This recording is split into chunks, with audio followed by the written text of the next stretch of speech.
عليكم ورحمة الله. الحمد لله نحمده ونستعينه ونستغفره ونؤمن به ونتوكل عليه ونعوذ بالله من شرور أنفسنا ومن سيئات أعمالنا. من يهده الله فلا مضل له ومن يضلل فلن تجد له وليا مرشدا.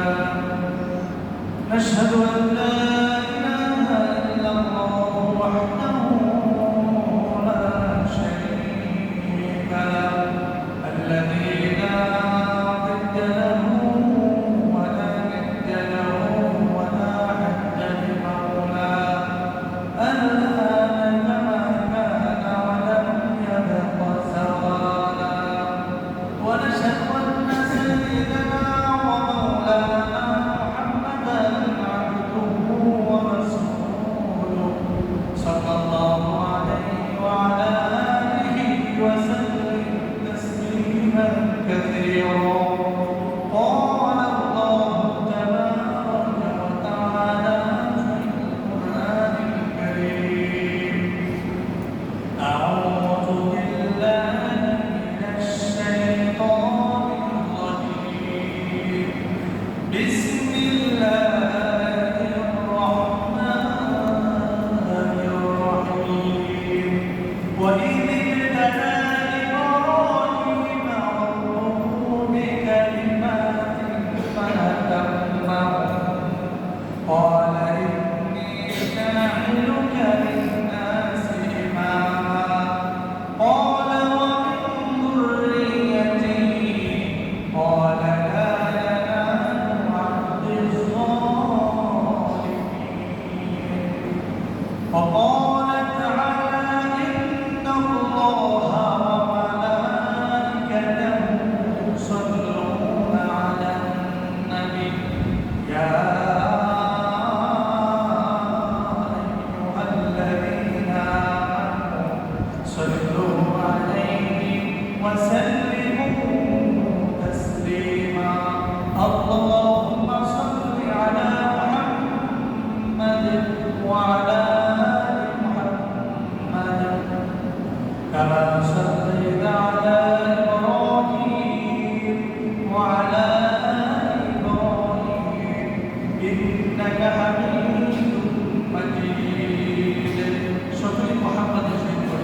اللهم بارك على محمد وعلى آل محمد كما باركت على إبراهيم وعلى آل إبراهيم إنك حميد مجيد. لا إله إلا الله لا إله إلا الله لا إله إلا الله لا إله إلا الله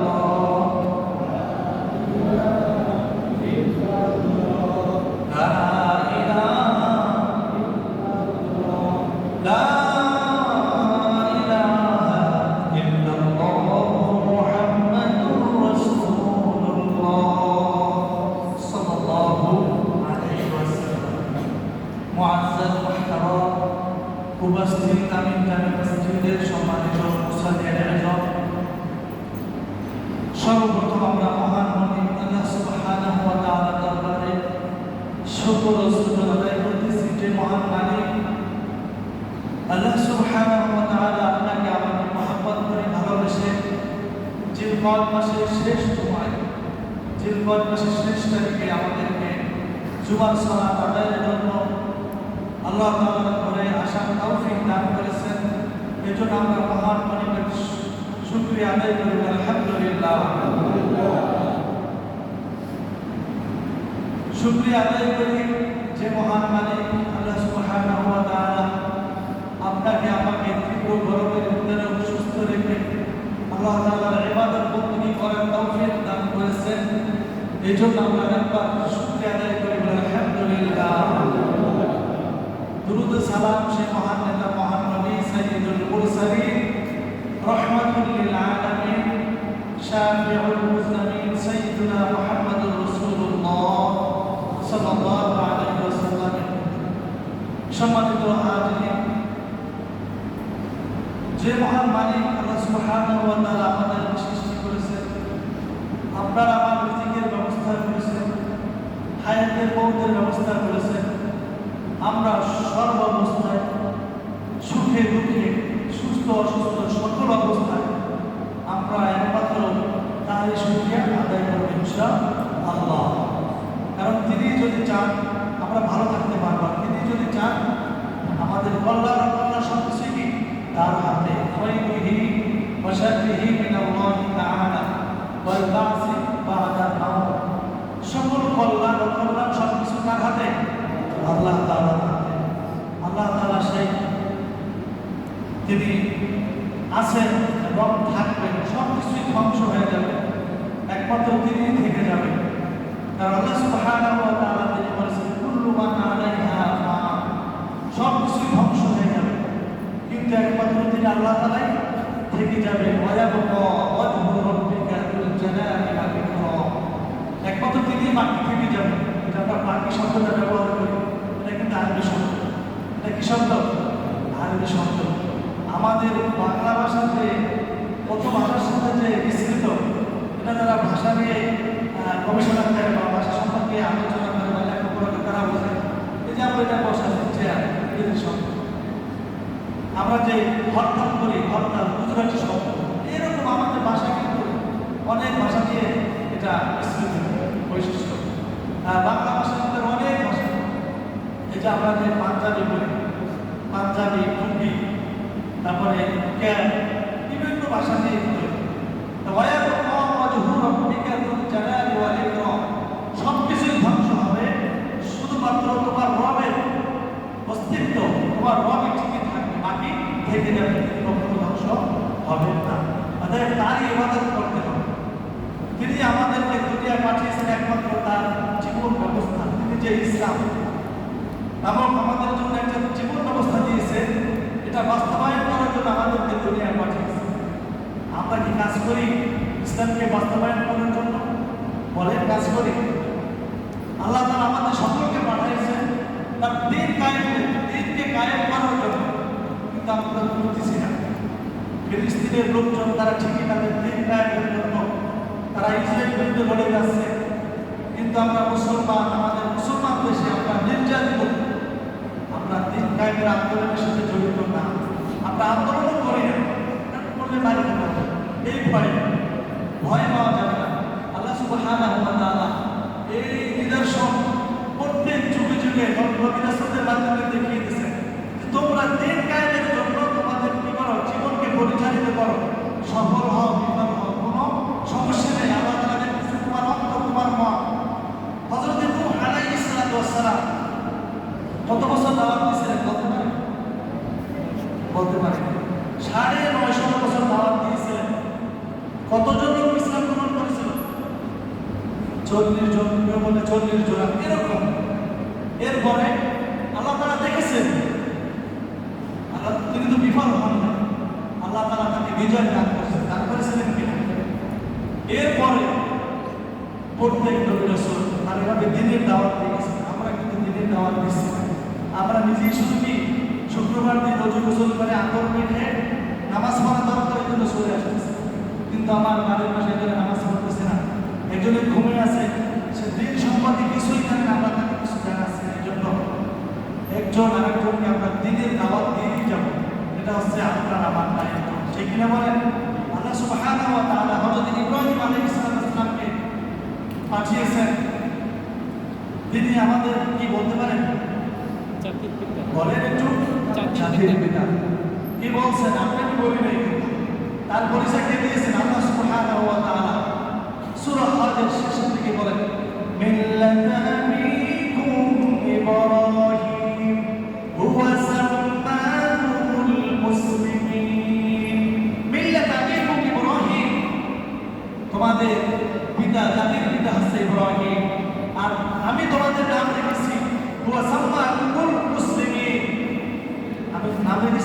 মুসলমান, তোমরাই হচ্ছে কি মুসলমান। কিন্তু আজকে আমরা বিশ্বের দিকে তাকিয়ে দেখি আমরা বিভক্ত হয়ে গেছি। কেউ সুন্নি, কেউ শিয়া, কেউ আহলে হাদিস, কেউ হানাফি, কেউ নামাজি। কিন্তু আমাদের পরিচয় ছিল না, আমাদের পরিচয় ছিল আমরা মুসলিম। কিন্তু আমরা আজকে পৃথিবীর মুসলমানরা বিভিন্ন দলে দলে বিভক্ত হয়ে, দলে ভিতরে বিভক্ত হয়ে আমরা কি আজকে নির্যাতিত, নিষিদ্ধ হচ্ছে। ঠিক কিনা বলে? 70% মুসলমান আমাদের বলছে গেল। কত পার্সেন্ট? 70% মুসলমান, 30% অন্যান্য ধর্মের ভিতরে আছে। অথচ সেখানে জরিপে দেখা গেছে কিন্তু সেও মুসলমান সমান ভোট পেয়েছে। কিভাবে পেল? কিভাবে পেল আমরা মুসলমান? ধর্ম যার যার, উৎসব সমান।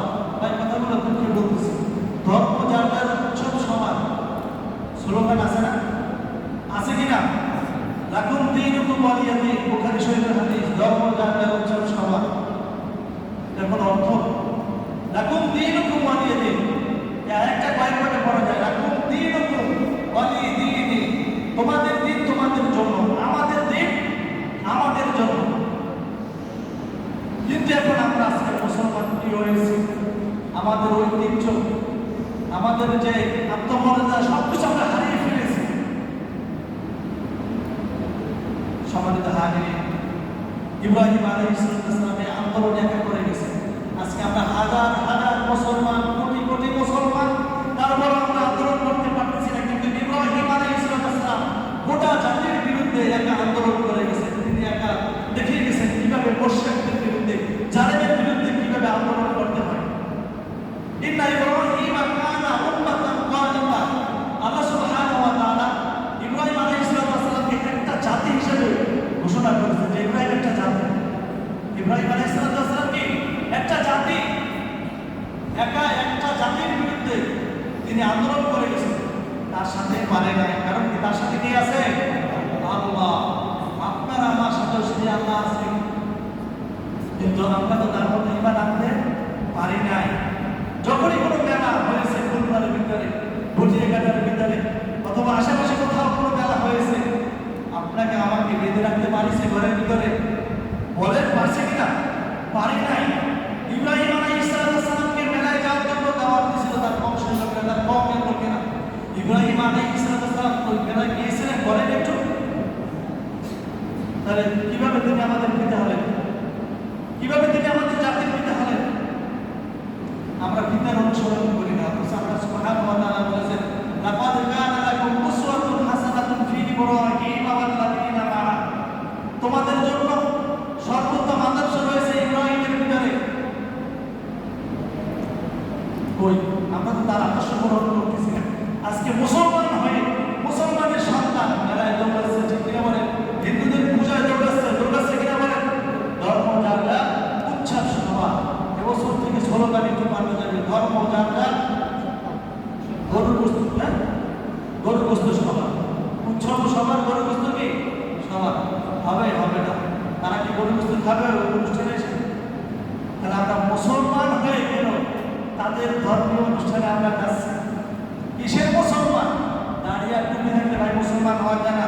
রবি ঠাকুরের দাঁড়িয়ে দেখছেন কত বড়? রবি ঠাকুরের চেনেন? রবীন্দ্রনাথ ঠাকুর চিনেন তারে? তার দাঁড়িয়ে কিন্তু অনেক বড়। সে কিন্তু মুসলমান। মুসলমান হতে গেলে কাজে কর্মে মুসলমান হতে হবে। আমরা কতজনে ফজরের সালাত আদায় করেছি? সামনে কুরবানি আসতেছে, যারা বড় বড় গরু কিনতেছে দেখা যাবে ঈদের দিন তারা ফজরের সালাত আদায় করবে না। আছে না এরকম লোক? বলেন। অথচ আল্লাহ সুবহানাহু ওয়া তাআলা কি বলেছেন শুনেন, সূরাতুল কাউসার, সূরাতুল কুরআনুল কারীমের সবচেয়ে ছোট সূরা। বিসমিল্লাহির রাহমানির রাহিম, ইন্না আ'তাইনাকাল কাউসার ফাসাল্লি লিরাব্বিকা ওয়ানহার, ইন্না শানি'আকা হুয়াল আবতার। ইন্না আ'তাইনাকাল কাউসার, হে রাসূল আমি আপনাকে কাউসার দান করেছি। ফাসাল্লি লিরাব্বিকা ওয়ানহার, করুন লিরাব্বিকা, আপনার রবের জন্য। কার জন্য? ওয়ানহার, এরপরে নামাজের পরে কুরবানি করুন। আমরা দেখা গেছে ফরজ নামাজ আমরা পড়ি না, কিন্তু আমরা বড় বড় গরু কুরবানি দিচ্ছি। কুরবানিতে নিষেধ করতেছি না, আমি বলতেছি নামাজও পড়তে হবে, সাথে বড় বড় কুরবানি দিতে হবে। এটাই হচ্ছে নিয়ম। ফাসাল্লি লিরাব্বিকা ওয়ানহার। কিন্তু আমরা সেই সালাত আদায় করতেছি না।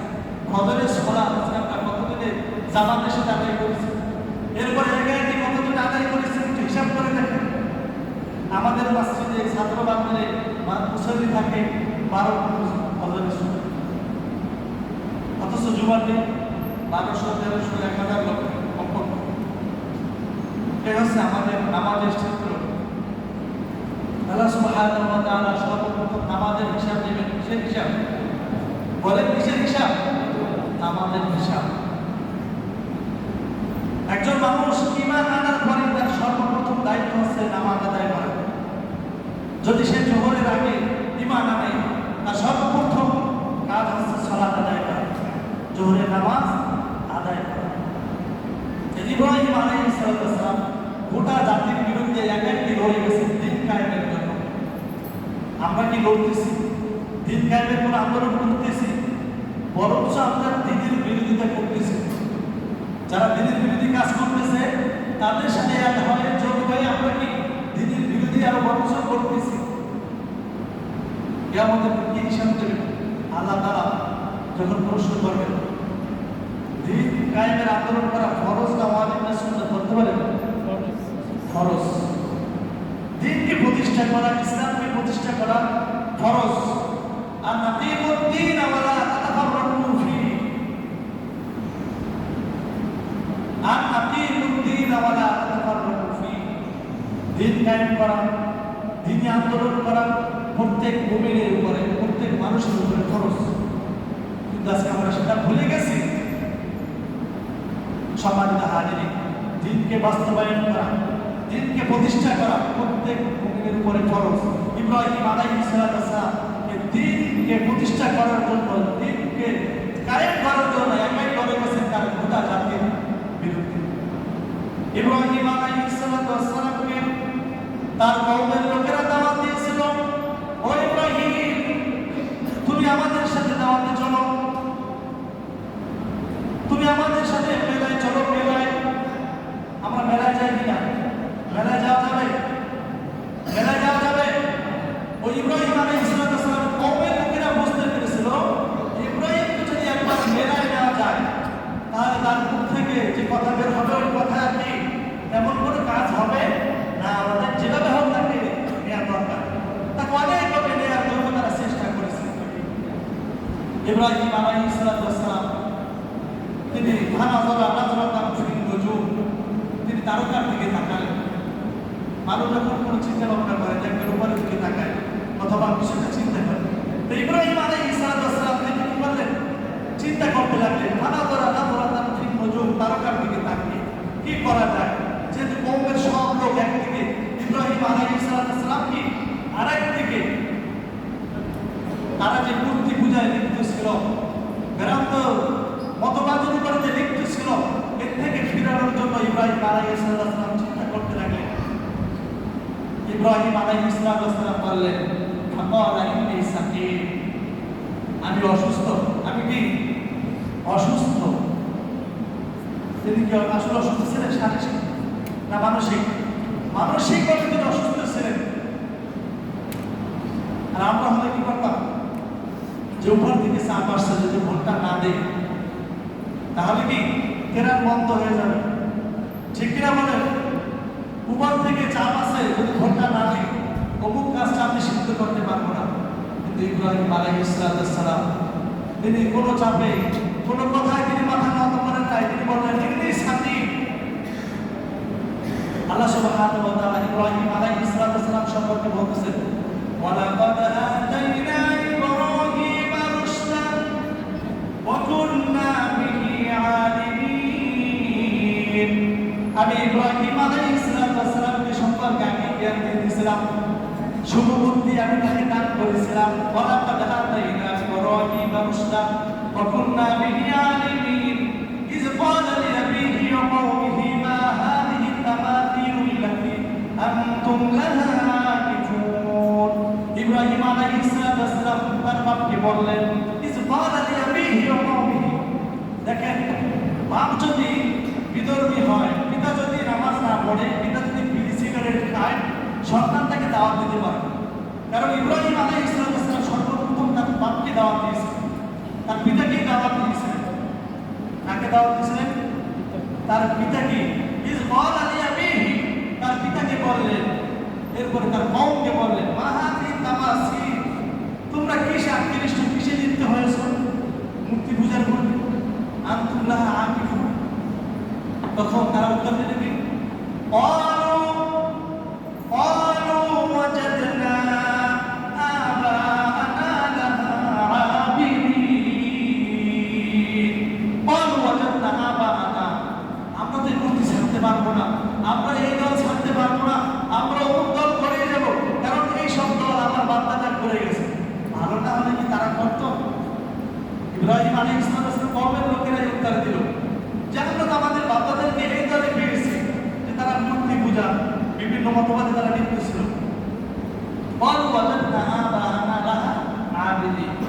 ইব্রাহিম আলাইহিস সালাম বললেন, قال لقد كنتم أنتم وآباؤكم في ضلال مبين। ইব্রাহিম আলাইহিস সালাম তার পিতাকে বললেন এবং তার কওমকে বললেন, আমি তো দেখতে পাচ্ছি তোমরা স্পষ্ট গোমরাহির ভিতরে পড়ে আছো। এরপরে কওমের লোকেরা বলতে লাগলো, কথা শুনতেছে, মানে কথোপকথন চলতেছে। قالوا وجئتنا بالحق أم أنت من اللاعبين। ইব্রাহিমকে বলতেছে কওমের লোকেরা, তুমি যদি বেশি বুঝে থাকো সত্য জিনিস আমাদের কাছে নিয়ে আসো না কেন, অথবা আমাদের সাথে কেন খেলা করতেছো? ইব্রাহিম আলাইহিস সালাম তিনি দিনের দাওয়াত দিচ্ছেন। قال من ربكم رب السماوات والأرض الذي فطرهم قال من ربكم رب السماوات والأرض। তোমরা যাকে ভাগ্যবতী মনে করো, যাকে লক্ষ্মী মনে করো, তোমরা যাকে ক্ষমতার পাহাড় মনে করো, এগুলো কিছুই না। সব কিছু মালিককে। قال من ربكم رب السماوات والأرض। এই আসমান জমিনের মালিক কে? বলতে পারেন? কিভাবে এই আসমানটা খালি আছে, দাঁড়িয়ে আছে, খুঁটিবিহীন, বলতে পারেন? আল্লাহ সুবহানাহু ওয়া তাআলা বলেছেন, ওয়াইলা সামাই কাইফা রুফিআত। ও আমার বান্দা, একটু আকাশের দিকে তাকিয়ে দেখো, এত বড় আসমান বিনা খুঁটিতে কিভাবে দাঁড়িয়ে আছে। পারবেন আপনি আমি সৃষ্টি করতে? একটা মসজিদ, একটা বিল্ডিং, বড় একটা যদি কোনো ভবন নির্মাণ করা হয়, অনেকগুলো পিলার দেওয়া হয়, কিভাবে দাঁড়িয়ে আছে? সবকিছু আল্লাহ তাআলার হুকুম। ইব্রাহিম আলাইহিস সালাম বললেন, আমি সেই রবের দাওয়াত দিচ্ছি যিনি আসমান জমিনের মালিক। তারা কোনো দাওয়াত শুনতেছে না, বরং ইব্রাহিমকে মেলায় যাওয়ার জন্য তারা দাওয়াত দিতেছে, চলো আমাদের সাথে। ইব্রাহিম আলাইহিস সালাম বললেন, ফাকালা ইন্নী সাকিম, তিনি অসুস্থ। যা বললেন যে আমি কি অসুস্থ, আমি মেলায় অংশগ্রহণ করতে পারবো না। আমাদের যুব ভাইদেরকে বলতেছি, কোনো মেলায়, কোনো পার্কে, কোনো গানের অনুষ্ঠানে আমরা কখনো যাব না। ওখানে গেলে আপনার আমার ঈমান ধ্বংস হয়ে যাবে। এজন্য কোনো যুবক ভাইয়েরা যেন মেলায় না যায়, কারণ এটা আমাদের জাতির পিতা ইব্রাহিম আলাইহিস সালামের সুন্নাত। তিনি কখনো মেলায় যান নাই, তিনি অসুস্থ বলে রয়ে গেলেন। ইব্রাহিম আলাইহিস সালাম বললেন, যেহেতু সবাই চলে গেছে, এরপরে আমি এদের সাইজ করব। কি করব? এই মূর্তিগুলোর সাইজ করব। ইব্রাহিম আলাইহিস সালাম তিনি তাদের মন্দিরে ঢুকে মূর্তির কাছে গেলেন। মূর্তির কাছে গিয়ে বললেন, إذ قال لأبيه وقومه ماذا تعبدون أئفكا آلهة دون الله تريدون فما ظنكم برب العالمين فنظر نظرة في النجوم فقال إني سقيم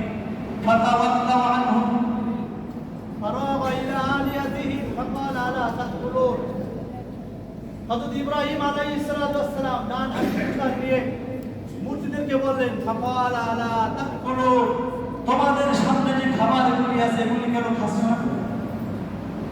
মা লাকুম লা তানতিকুন, ইব্রাহিম আলাইহিস সালাম বলতেছেন তোমাদের সামনে তো অনেক খাবার, অনেক ধরনের খাবার, কেন এগুলো খাচ্ছ না? আবার বলছিলেন কেন খাচ্ছ না? ইব্রাহিম আলাইহিস সালাম বললেন মা লাকুম লা তানতিকুন, এই তোমাদের কি হলো? তোমরা তো একজনের দেবতা সেজে বসে আছো। মূর্তিদেরকে বলতেছে মা লাকুম লা তানতিকুন, কেন কথা বলতেছ না? ফারামা আলাইহিম দারবান বিল ইয়ামিন, ইব্রাহিম আলাইহিস সালাম তিনি কি করলেন? ডান হাত দিয়ে সজোরে মূর্তিগুলোর উপরে আঘাত করতে লাগলেন। আল্লাহ সুবহানাহু ওয়া তাআলা বলেন ফাজআলাহুম জুদাদান ইল্লা লাআল্লাহুম ইলাইহি ইয়ারজিউন। ইব্রাহিম আলাইহিস সালাম সেই মূর্তিগুলোকে ভেঙে ভেঙে টুকরো টুকরো করে বড় যে একটা মূর্তি ছিল ওর গলায় ওখানে ওই কুঠার ঝুলিয়ে রেখেছিল। ফাজআলাহুম জুদাদান ইল্লা কাবীরান লাহুম লাআল্লাহুম ইলাইহি ইয়ারজিউন ক্বালু মান ফাআলা হাযা বিআলিহাতিনা ইয়া ইব্রাহিম। যখন ইব্রাহিম আলাইহিস সালাম মূর্তিগুলো ভেঙে বড় মূর্তিটির গলায় যখন কুঠারটি ঝুলিয়ে রাখলেন, মেলার থেকে যখন মুশরিকরা ফিরে আসলো, ফিরে আসার পরে ইব্রাহিমকে জিজ্ঞেস করলো হে ইব্রাহিম ক্বালু মান ফাআলা হাযা বিআলিহাতিনা ইয়া ইব্রাহিম, ও ইব্রাহিম আমাদের ইলাহদেরকে, আমাদের মূর্তিদেরকে এই অবস্থা কে করলো? কে করলো? এবার ইব্রাহিমকে জিজ্ঞেস করতেছে। ক্বালা বাল ফাআলাহু কাবীরুহুম, ইব্রাহিম আলাইহিস সালাম তিনি বুদ্ধিমান ছিলেন, তিনি বললেন ক্বালা বাল ফাআলা কাবীরুহুম হাদা ফাসআলুহুম ইয়ানতিকুন, তোমরা এই বড় মূর্তিটিকে জিজ্ঞেস করো যদি কথা বলতে পারে। যদি তোমাদের মূর্তিরা কথা বলতে পারে, যদি তোমাদের মূর্তিদের কোনো ক্ষমতা থেকেই থাকে, তাহলে বড়টাকে জিজ্ঞেস করো, যেহেতু কুঠার ওর বানায় সম্ভবত এই কাজ করেছে। ওরা বলতেছে কি যে মূর্তিটি কি কথা বলতে পারে?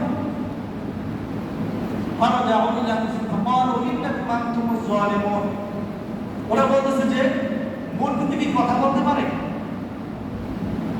ইব্রাহিম আলাইহিস সালাম বলতেছে তোমরা যেহেতু বুঝতেই পেরেছো যে মূর্তি কথা বলতে পারে না, তাহলে তোমরা কেন এদের ইবাদত করো? তাহলে তোমরা কেন এদের ইবাদত করো? এদের কাছে কেন মাথা নত করো? এদেরকে কেন তোমরা ইলাহ হিসাবে গ্রহণ করো? আজকে আমাদের মুসলমানদের ভিতরে একদল লোক কিভাবে পূজা করে যাচ্ছে মাজারে গিয়ে, ঠিক কিনা বলেন? আছে কিনা? মাজারে যিনি ঘুমিয়ে আছে তিনি কি আপনার কথা বুঝেন? তিনি কি আপনার ভাষা জানেন? তাকে একটা মশারি টানিয়ে, এরপর আগরবাতি মোমবাতি জ্বালিয়ে, এরপরে তার চতুর্পাশে কি আমরা টাকা পয়সা দান করি। যিনি মারা গেছেন তাকে টাকা পয়সা দরকার হয়? হয় বলে? মুসলমান গিয়ে দেখেন খানখানারি মাজারে, ওখানে গিয়ে দেখেন শত শত মুসলমান তারা সে মাজারে ফুল দিচ্ছে, আগরবাতি দিচ্ছে, মোমবাতি দিচ্ছে, এরপরে কি টাকা পয়সা ওখানে দান করছে। কে পাচ্ছে? আর এই হিন্দু আর মুসলমানের ভিতরে পার্থক্য কি হলো? তারা মূর্তি বানিয়ে মূর্তির কাছে চাচ্ছে, আর আমরা কি যে মানুষটা পড়ে গেছে আমরা তার কাছে চাচ্ছি। তাহলে পার্থক্য কোথায়? এজন্য আল্লাহ সুবহানাহু ওয়া তাআলা বলেছেন যে ব্যক্তি শিরক করবে তার অবস্থান হবে জাহান্নামের সর্বনিম্ন জায়গায়, সর্বনিম্ন স্তর। এজন্য শিরক হচ্ছে সবচেয়ে বড় গুনাহ। বলে শিরক হচ্ছে কি সবচেয়ে বড় গুনাহ। ইব্রাহিম আলাইহিস সালামের শিরকের বিরুদ্ধে সারা জীবন আন্দোলন করে গেছেন এবং তিনি বিজয় হয়েছিলেন, ঠিক কিনা বলেন? ইব্রাহিম আলাইহিস সালাম তাদেরকে বলতেছিলেন যে বড়টার কাছে জিজ্ঞেস করো, ক্বালা বাল ফাআলাহু কাবীরুহুম হাদা ফাসআলুহুম ইন কানু ইয়ানতিকুন। কিন্তু মূর্তি তো কোনো কথা বলে না। যখন তারা তর্কে চুক্তিতে যখন তারা হেরে গেল, তখন তারা বলল যে ইব্রাহিমকে কিছু একটা করতেই হবে, এই লোকটি কি করতে হবে? কিছু করতেই হবে, হয় জেলখানায় বন্দী করতে হবে, তা নাহলে দুনিয়া থেকে শেষ করে দিতে হবে। আমাদের সমাজে অবস্থা চলতেছে কিনা? কথায় যদি না পারে, জনবিরোধ দেখে তাকে কি করতে হবে? আটকাতে হবে, অথবা বন্দী করতে হবে, অথবা দেশ ত্যাগ করতে হবে, ঠিক কিনা বলেন? এটা হচ্ছে সেই লোকদের কাজ, সেই ফেরাউনের কাজ। ইব্রাহিম আলাইহিস সালামের সাথে কথাই পারবে না, দেখলো যে আসলে তো আমরা যা করতেছি সবই তো অন্যায়, ঠিক কিনা বলেন? অন্যায় কিনা? সবই অন্যায়। অতএব আমাদের তো কোনো ভিত্তি নেই। অতএব যে ব্যক্তি সত্য বলতেছে একে আটকাতে হবে, অথবা একে কি করতে হবে? দেশ ছাড়া করতে হবে। সকলে পরামর্শ দেবে না, ওখানে পরামর্শ হলো যে ইব্রাহিমকে আগুনে পুড়ে মারতে হবে। قالوا حرقوه وانصروا آلهتكم إن كنتم فاعلين। তারা সকলেই বলল ইব্রাহিমকে আগুনে পোড়াতে হবে। কি করতে হবে? আগুনে পোড়াতে হবে। আগুনে পোড়ে দুনিয়া থেকে শেষ করতে হবে, যাতে আমাদের পথে আর বাধা না হতে পারে। তারা আগুনের ব্যবস্থা করলো ইব্রাহিমকে পোড়ানোর জন্য। ইব্রাহিম আলাইহিস সালামকে আগুনের ভিতরে নিক্ষেপ করলো। নিক্ষেপ করার পরে তারা দেখতেছে ইব্রাহিম আলাইহিস সালাম ওখানে শান্তিতে বসবাস করতেছেন। আল্লাহ সুবহানাহু ওয়া তাআলা আগুনকে বললেন, আগুন তুমি ইব্রাহিমের জন্য শীততাপ নিয়ন্ত্রিত হয়ে যাও, না ঠান্ডা না করো। আল্লাহ সুবহানাহু ওয়া তাআলা আগুনকে নির্দেশ করলেন, কুল্লা ইয়া নারুকুনি বারদান ওয়া সালামান আলা ইব্রাহিম। ও আগুন তুমি ইব্রাহিমের জন্য না শীত না উষ্ণ, শীততাপ নিয়ন্ত্রিত হয়ে যাও। ইব্রাহিম আলাইহিস সালাম বলেন, আমি আগুনের ভিতরে 40 দিন ছিলাম। দুনিয়ার ভিতরে যতদিন আমি বসবাস করেছি সবচেয়ে ওই 40 দিন আমি আরামের ভিতরে ছিলাম। বলে সুবহানাল্লাহ। কি করেছেন এই ফয়সালা? আল্লাহ। এজন্য দিন কায়েমের আন্দোলন করে যেতে হবে। এখন দিনুকুম ওয়ালিদিন, যার যার ধর্ম, যার যার উৎসব সবার এই কথা বলা যাবে না। যার যার ধর্ম উৎসব কি তাদের, ঠিক কিনা বলেন? কোরবানি আসছে, আমরা সকলেই কোরবানি দেব। কোরবানি দেয়া কি বলেন? কোরবানি দেয়া কি বলেন? ওয়াজিব। সকলে বলেন ওয়াজিব। কোরবানি দেয়া কি ওয়াজিব। যাদের সামর্থ্য আছে আমরা সকলেই কোরবানি দেব। সামর্থ্য মানে কারো মালিকানায় যদি নেশা পরিমাণ সম্পদ 3 দিন থাকে, হয়তো কতদিন? 3 দিন থাকে, তার উপরে কোরবানি দেয়া কি ওয়াজিব। আমরা সকলেই দায়িত্ব আছে না? যাদের সম্পদ আছে ইনশাআল্লাহ আমরা সকলেই কোরবানি দেব। কোরবানি দিলে কি সব? সাহাবায়ে প্রশ্ন করলেন, ইয়া রাসূলুল্লাহ, ইয়া হাবিবাল্লাহ, কোরবানি দিলে কি সব হবে? বিশ্বনবী মুহাম্মদুর রাসূলুল্লাহ সাল্লাল্লাহু আলাইহি ওয়াসাল্লাম বলেছেন, তোমরা যে পশুর কোরবানি দিবে ওই পশুর গায়ে যতগুলি লোম থাকবে তত পরিমাণ সব তোমার আমলনামায় দান করা হবে। বলে সুবহানাল্লাহ। এক সাহাবী প্রশ্ন করলেন, ইয়া রাসূলুল্লাহ, ইয়া হাবিবাল্লাহ, দুম্বার গায়ে তো অনেক বেশি পশম, ভেড়ার গায়ে তো অনেক বেশি পশম, কত পরিমাণ কি সবটা হবে? আল্লাহর হাবিব সাল্লাল্লাহু আলাইহি ওয়াসাল্লাম বলেন, হ্যাঁ, যত পরিমাণ লোম আছে ওই প্রাণীর গায়ে তত পরিমাণ নাকি আমলনামায় দান করা হবে। বলে সুবহানাল্লাহ। এজন্য আমরা এই সব থেকে যেন আমরা মাহরুম যেন না হই, এজন্য আমরা যে যা পারি 7 জনে মিলে একটা গরু হোক, অথবা একটা বকরি হোক, অথবা যে যা পারি আমরা সকলেই কোরবানি দেওয়ার নিয়ত করবো ইনশাআল্লাহ। কোরবানি এটা ওয়াজিব। বিশ্বনবী মুহাম্মদুর রাসূলুল্লাহ সাল্লাল্লাহু আলাইহি ওয়াসাল্লাম ইরশাদ করেছেন, যার সামর্থ্য আছে মা ওয়াজাদা সাআতান আইয়ুদাহি ফালা ইয়াহদুরু মুসাল্লানা, যার সামর্থ্য আছে, সামর্থ্য থাকা সত্ত্বেও যে ব্যক্তি কোরবানি দিল না দেয় সেজন্য আমার ঈদগাহে উপস্থিত না হয়। এজন্য এই হাদিস দ্বারা কোরবানি ওয়াজিব। এজন্য আমরা সকলে কোরবানি দেওয়ার নিয়ত করবো ইনশাআল্লাহ। কোরবানি হয়তো আগামী সোমবার দিন হতে পারে, আর যদি আমরা চাঁদ দেখি, আজকে যদি আমরা চাঁদ দেখি তাহলে আগামী সোমবার কোরবানি হবে ইনশাআল্লাহ। আমরা আরেকটা জমা পাবো কোরবানির আগে। তবে আজকে আমরা কিছু এই জিলহজ মাসের প্রথম যে 13 দিনের কিছু আমলের কথা বলে দেব। আল্লাহ সুবহানাহু ওয়া তাআলা তার কাছে এই জিলহজ মাসের প্রথম 10 দিন অত্যন্ত দামিও। এই 10 দিন কি গুরুত্বপূর্ণ, মূল্যবান আল্লাহ তাআলার কাছে। আল্লাহ সুবহানাহু ওয়া তাআলা আয়াত নাযিল করেছেন, ওয়াল ফাজর, কসম ফজরের, ওয়াশ-শাফঈ ওয়াল ওয়াতর, কসম বেজর রাত্রিগুলির, ওয়া লায়ালিন আশর, কসম সেই 10 রাত্রে, সেই 10 রাত্র হচ্ছে আপনার এই জিলহজ মাসের 1 থেকে 10 তারিখ নিয়ে। এই জিলহজ মাসের প্রথম 10 দিনের আমল আছে, অনেক আমল আছে। তার ভিতরে আমরা গুরুত্বপূর্ণ কয়েকটা আমলের কথা বলবো।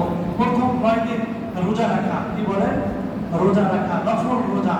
এই 10 দিন মূল্যবান এই জন্য যে এই 10 দিনের ভিতরে কুরবানি আছে, হজ আছে, নফল রোজা আছে।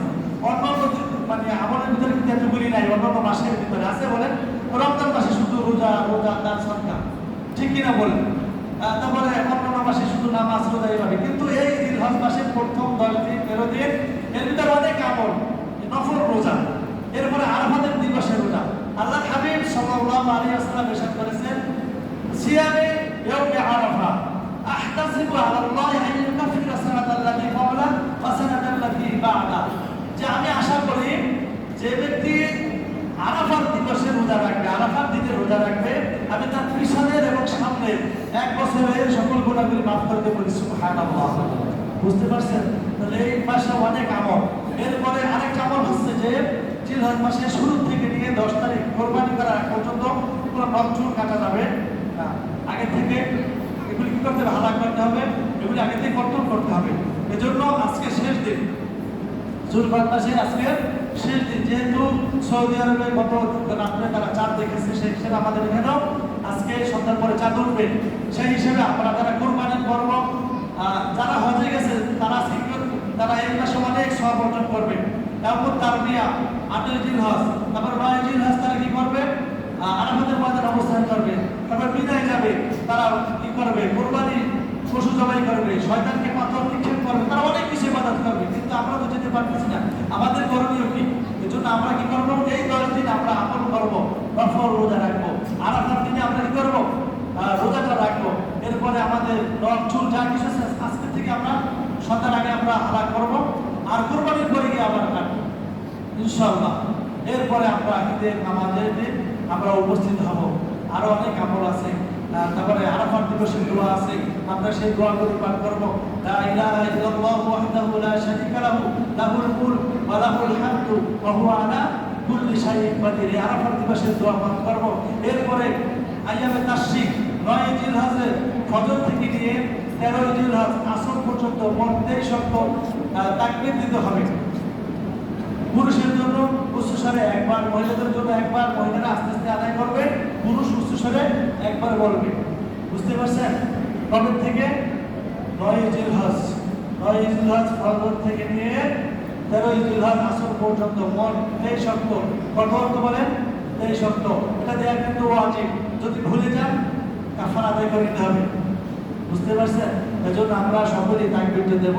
তাকবীরটা হচ্ছে আল্লাহু আকবার, আল্লাহু আকবার, লা ইলাহা ইল্লাল্লাহু আল্লাহু আকবার, আল্লাহু আকবার ওয়া লিল্লাহিল হামদ। আল্লাহ সুবহানাহু ওয়া তাআলা আমাদের সকলকে এই জিলহজ মাসের নফল রোজা, এরপরে আরাফাত দিবসের রোজা, এরপরে কুরবানি, এরপরে আরাফাতের যে সওয়াব যে দান করবেন, আল্লাহ সুবহানাহু ওয়া তাআলা আমাদের সকলকে অর্জন করার তৌফিক দান করুন। সকলে বলে আমিন। সম্মানিত হাজিরিন, সবচেয়ে আরাফাতের দিনে অনেক সকল লোককে মাফ করে দেওয়া হয়। হাদিস শরীফ আসছে যে 10,000 লোককে বা এরকম তার চেয়ে বেশি লোককে মাফ করা হয়। এজন্য আমরা দোয়া করতে থাকবো আল্লাহ তাআলা যেন আমাদের সকলকে মাফ করে দিয়ে তার প্রিয় বান্দা হয়ে ইব্রাহিম আলাইহিস সালামের মতো এই ক্লাস নিয়ে আমরা যেন দুনিয়া থেকে যেতে পারি। আল্লাহ তাআলা সেই তৌফিক দান করুন। সকলে বলে আমিন। ওয়া আখিরু দাওয়ানা আলহামদুলিল্লাহি রাব্বিল আলামিন। যারা সুন্নাত করি আমরা কবুল জুমা আদায় করি।